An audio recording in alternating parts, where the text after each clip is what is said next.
तो दोस्तों आप सभी कैसे हैं? इसलिए तो बोलते हैं कि लॉन्ग टर्म इन्वेस्टमेंट करो, क्योंकि ये सेबी भी बोलती है कि लॉन्ग टर्म इन्वेस्टमेंट अगर लॉन्ग टर्म के लिए करोगे तो ही आपको प्रॉफिटेबल अच्छे से होगे।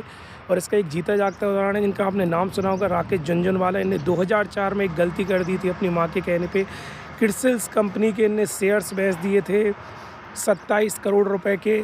और वो क्यों बेचे थे? क्योंकि उनकी माँ ने बोला कि आप रियल एस्टेट में इन्वेस्टमेंट करिए, आप स्टॉक मार्केट में तो इन्वेस्ट करते ही रहते हो और इसमें तुम्हें कुछ फ़ायदा तो ज़्यादा होता नहीं है। तो उन्होंने क्रिसिल कंपनी के शेयर जो है 27 करोड़ रुपए में बेच दिए थे और प्रॉपर्टी ख़रीद ली थी। माल हिल्स के ऊपर एक प्रॉपर्टी ख़रीद ली थी, रियल एस्टेट की प्रॉपर्टी ख़रीद ली थी। और उसके बाद उन्होंने 2004 की ये बात है, ध्यान रखिएगा, उसके बाद उन्होंने उस प्रॉपर्टी को 48 करोड़ रुपए में बेच दिया कुछ समय बाद। तो उनको टोटल प्रॉफिट थोड़ा सा हुआ उसमें।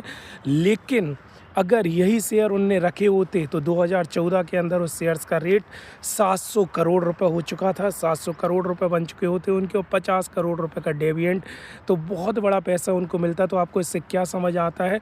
इससे आपको ये समझ आना चाहिए, मैं आपको ये नहीं बोलता कि आप लॉन्ग टर्म इन्वेस्टमेंट ही करिए, लेकिन अगर आप लॉन्ग टर्म इन्वेस्टमेंट ही कर रहे हैं तो उसको लॉन्ग टर्म के लिए करिए, शॉर्ट टर्म के लिए करिए। अगर आपको पैसा देखना है तो आपको लॉन्ग टर्म के लिए जाना पड़ेगा इन्वेस्टमेंट के लिए। सेबी भी बोलती है कि अगर आप पैसा कमाना चाहते हैं लॉन्ग टर्म इन्वेस्टमेंट में तो आप लॉन्ग टर्म के लिए रखिए। 1-2 साल नहीं, 3 साल नहीं, 4-5 साल, 10-15 साल के लिए रखिए, तब आपको जाके एक लंबा प्रॉफिट आएगा। मेरी बात अच्छी लगी हो तो कमेंट बॉक्स में कमेंट कर दीजिएगा, और झुनझुनवाला जी से कुछ सीखने के लिए मिला है तो वो भी सीख लीजिएगा। Thank you, bye bye.